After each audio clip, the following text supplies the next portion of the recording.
This week on Tech Trends, we take a look at the gender gap in the tech sector and how to ensure a more diverse and inclusive industry. And I talked to Victor Adeoluwa, founder of SalesPlat, on the increased funding of African tech startups and how Nigeria seems to be leading the scene. Remember, this is a program that takes you on a ride to seek out innovation and creativity that are unique to Africa. I am Olayemi Odunuga. Welcome to the program.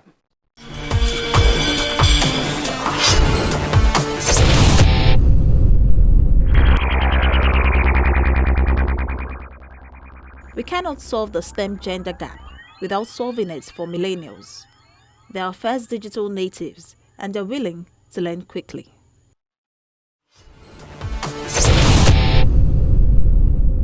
Achieving gender equality in tech is still a global issue, despite efforts made to close the digital gender divide.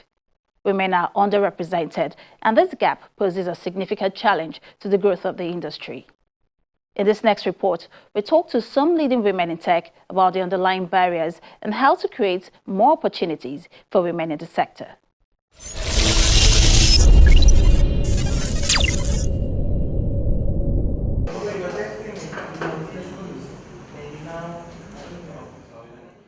Historically, women have been underrepresented in the global workforce, and even though the tech industry seems to have made incremental steps forward in the past decade, it still lacks adequate gender diversity.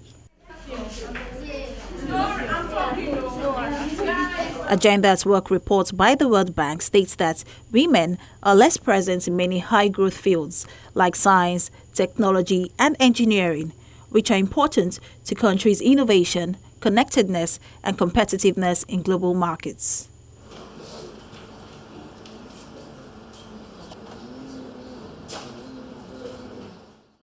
And according to Women in Tech Network, at the current pace of change, it will take about 132 years from 2023 to close the economic gender gap. The gender gaps are real, but there's an increased awareness to close the gap. I mean, we're seeing lots of venture funds that are now focused on women. We're seeing programs that are designed to focus on women. We're seeing investment programs and interventions that are focused on women. So we are seeing lots of awareness around closing this gender gap, right? And that's good, but more needs to be done, especially in regions where religion and culture is a barrier. The number of women in IT and technology roles has always been lower than that of men. While employers are trying their best to employ more women in the sector, there still seems to be a lack of women entering, which many attribute to IT and technology being considered a male-dominated subject to study at school. I think with women, there's a confidence gap, not just the tech skills gap. There's a confidence gap because I think from a young age, we've been wired to think in a certain stage. So there's this UN report that says that children as young as 6, females in particular, by the age of 6, already feel that there's certain things that they can't do or that there's certain things that boys are better at doing and that boys are smarter than them, or that girls are only supposed to do a certain type of thing. So unfortunately, I think we've grown up with that. There's a generation of us that have grown up with that. And that's part of what we're trying to change. We start them young. Values are inculcated very early in stages of human life. So we start young. From primary education, a child should look up and say, I can be a doctor if I want to be. I can, be an aeronautic engineer if I choose to be it. So it's exposing them to that and ensuring that there's no limitation, encouraging participation at all levels. But making STEM accessible to young girls isn't the only way to achieve diversity in tech. Exposure to female role models and mentors is also key. We need more role models. We already have some, but we need more.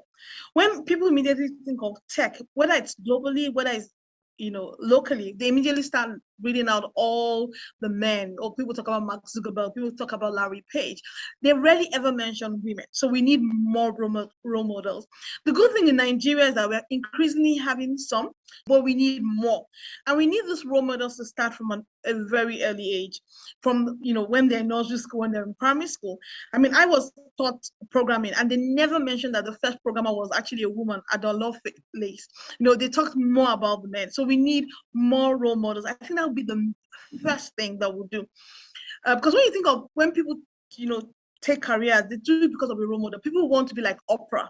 So that's because she's there.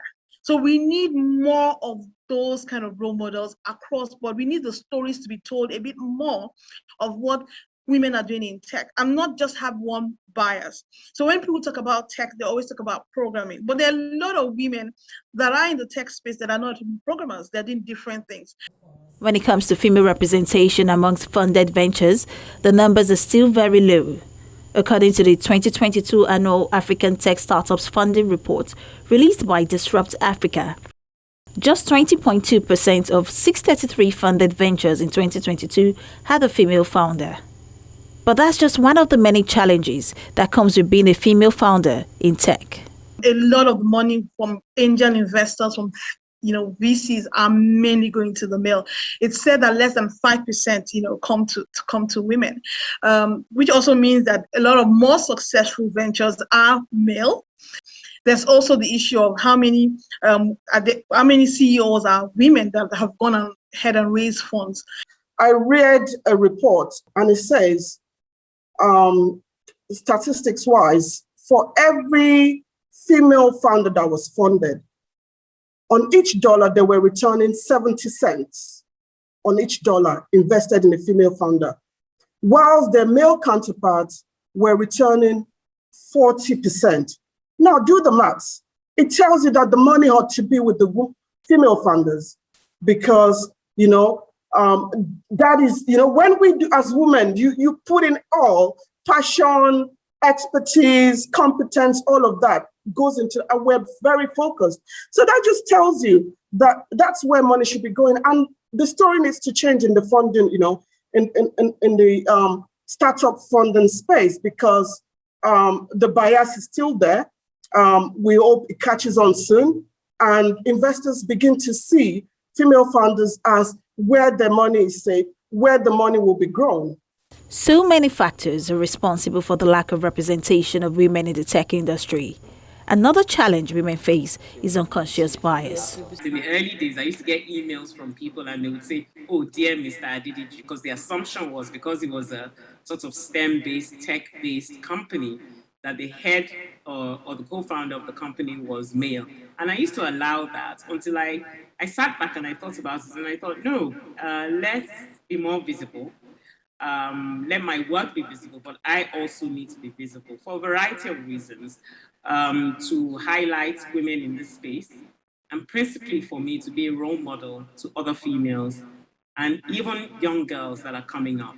So I think I've turned things around in that way, in highlighting the work we do, highlighting the work other females in the sector is doing, because what we're trying to achieve is a system change, so a mindset change, and really visibility of ourselves, our work, and each other, I feel, is the thing that would really make this inequality in the tech field balance somewhat. Sometimes being female also means they're not taking you seriously, because I've been for meetings where I go with my junior colleague, and they automatically turn to him thinking that, he's the boss, he's the MD, he's the CEO, he's the founder, because they're just that bias out there. And so those are just a few of the challenges that we experience.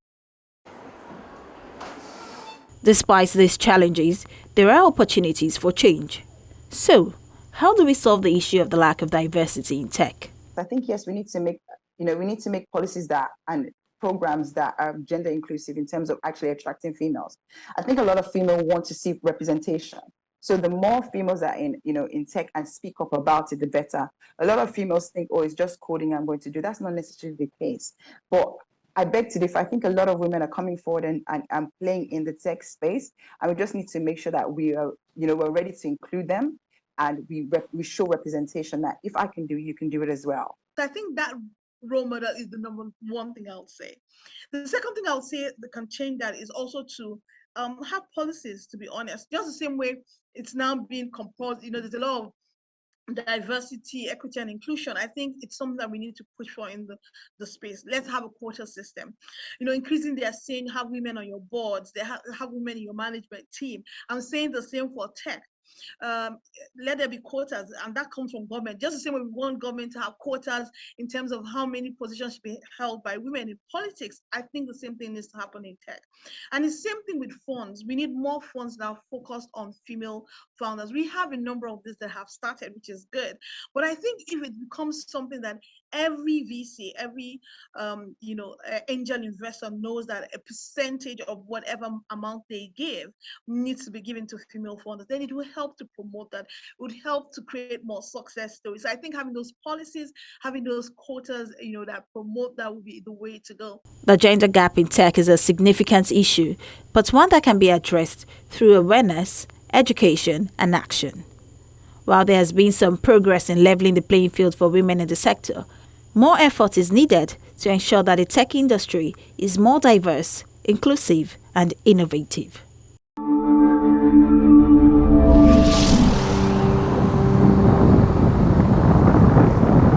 NASA plans to send astronauts to Mars sometime in the 2030s.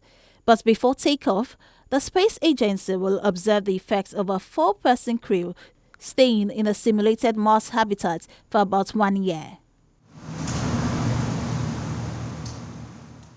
Located at NASA's Johnson Space Center in Easton, Texas, the Crew Health and Performance Exploration Analog is a 3D printed structure with 4 small bedrooms, 2 bathrooms, a work area adjacent to a robot station and exercise room, a medical room, and an exterior sandy area scattered with various instruments designed to mimic the surface of Mars.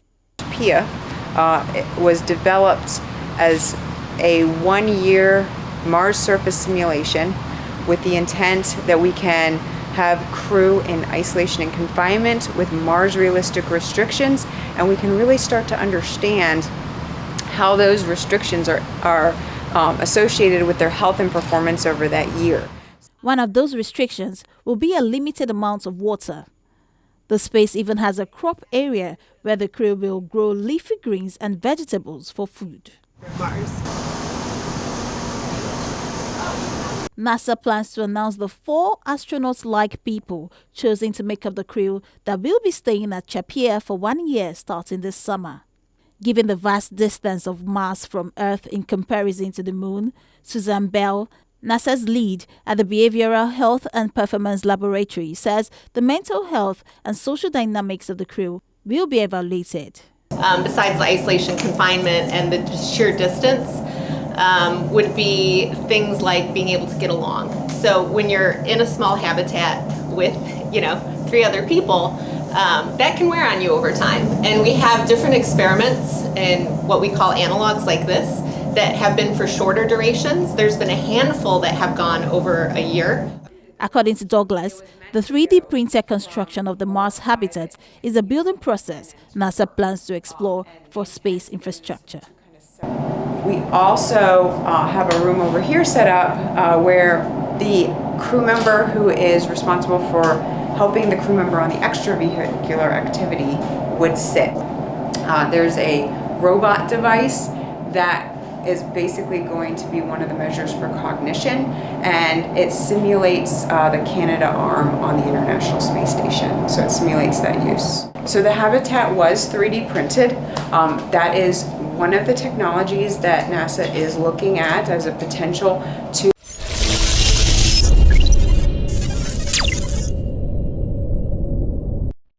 Over the years, investment in Africa's tech ecosystem has been rising in terms of funding raised and investors involved. And according to a report by the African Development Bank, the big 4 countries leading the scene are Nigeria, Egypt, South Africa, and Kenya. Nigeria seems to be leading the pack as she continues to make steady progress as the most popular investment destination on the continent. But the issue of funding still remains a challenge for startups in the country. My guest, Victor Adeolua, founder of Salesplat, shares his opinion on this.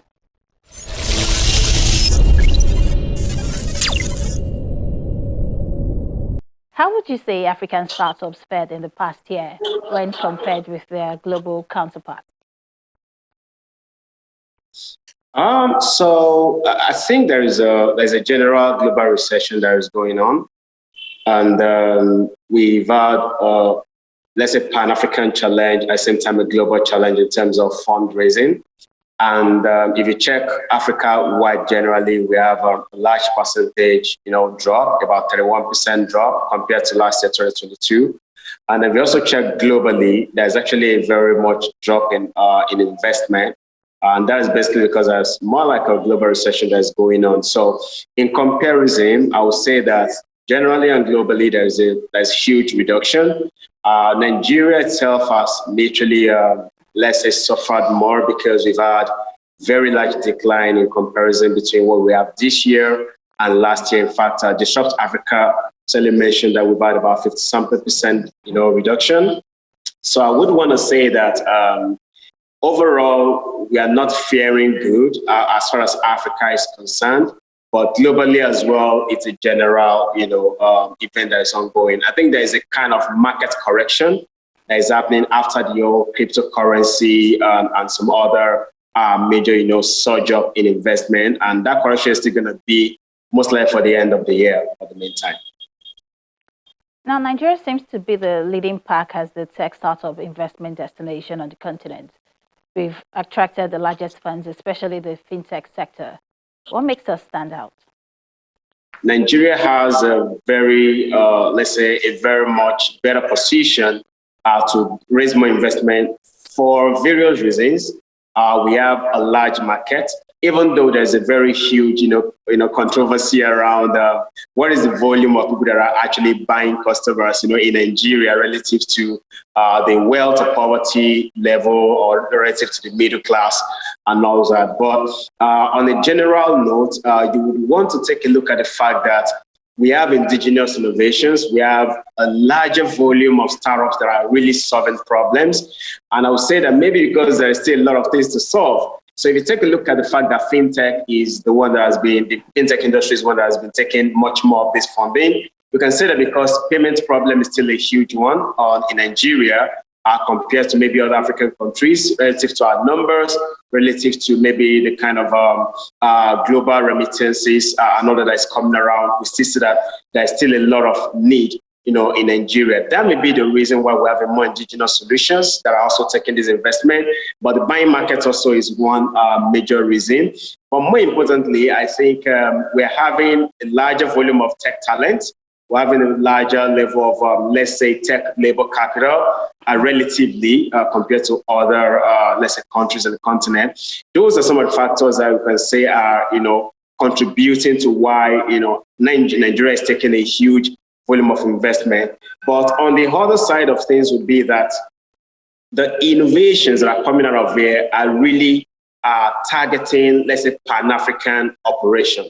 And the investors literally want to invest in companies that are able to go beyond the normal, serviceable, obtainable market in their local country. They're looking at companies that can actually go Pan-African or that can also become unicorns. So I want to believe that, yes, that is making Nigeria, well-positioned relative to investment taken as far as the continent is concerned. Despite the continental wins, funding still remains a major challenge for startups in Nigeria. Why is that so? Well, globally, funding is a challenge for almost every industry. Almost every startup. If you take a look at the number of pitch decks that investors get compared to how many is funded, sometimes about 5 out of 100, thereabout. So in fact, sometimes even more than that. It can be 5 out of 500 sometimes. So funding is a major challenge globally, but we can say that yes, maybe in the West, it's maybe much easier to access funding. But as far as Nigeria is concerned, we still don't have enough funding coming into the continent generally, and then into the country, we still don't have enough. By the time you take a look at the fact that almost every other day, one startup is starting up. I mean, one fintech is coming up, one health tech is coming up, one education tech is coming up. You observe that relative to the amount of funding that is coming in, we still don't have enough. to fund all these ideas, to even maybe prove the market first, and then to the point of, let's say, getting their product market fit, and then to the point of growing and then scaling. So on a general note, you can say that the inflow of funding is the major issue why we don't have enough funding, right?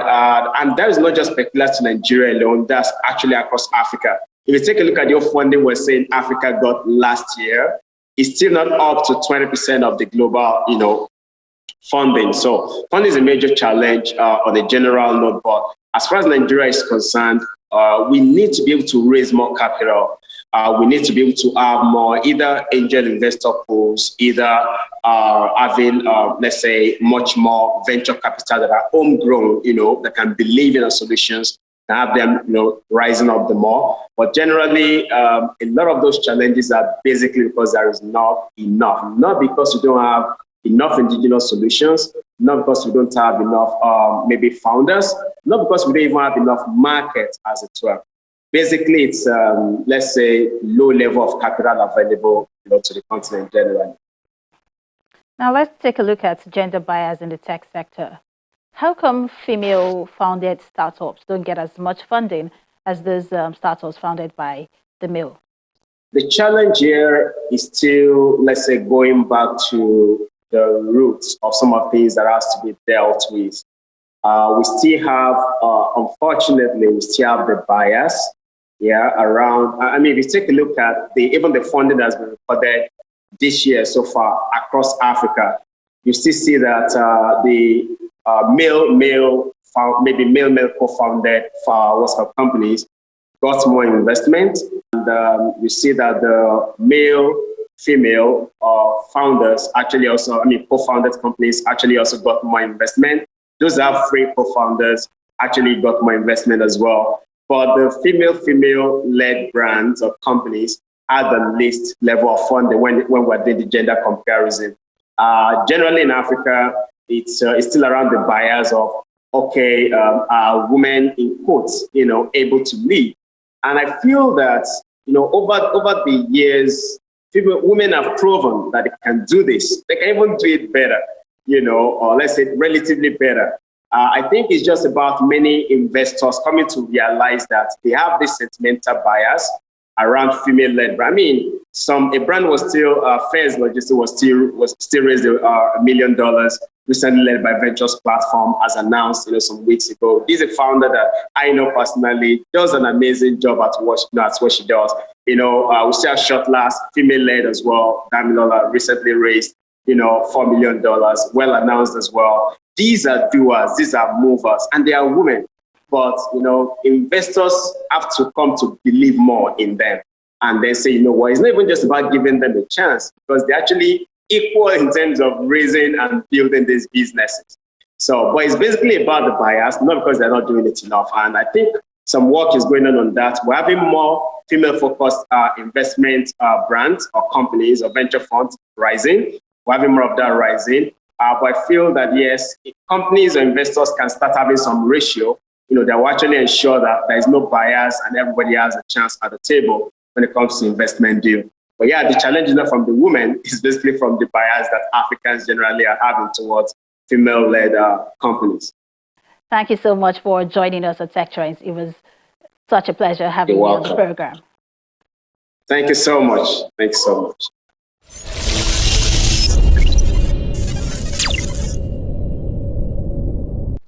Well, that's our show this week. Thank you for staying with us. Do not forget, Tech Trends is here to share insights, trends, and developments happening within the tech space. All of our episodes are on the channel's TV YouTube account, and I encourage you to watch, share, and like your favorite editions. Until next time, I am Olayemi Otunuga. Bye for now.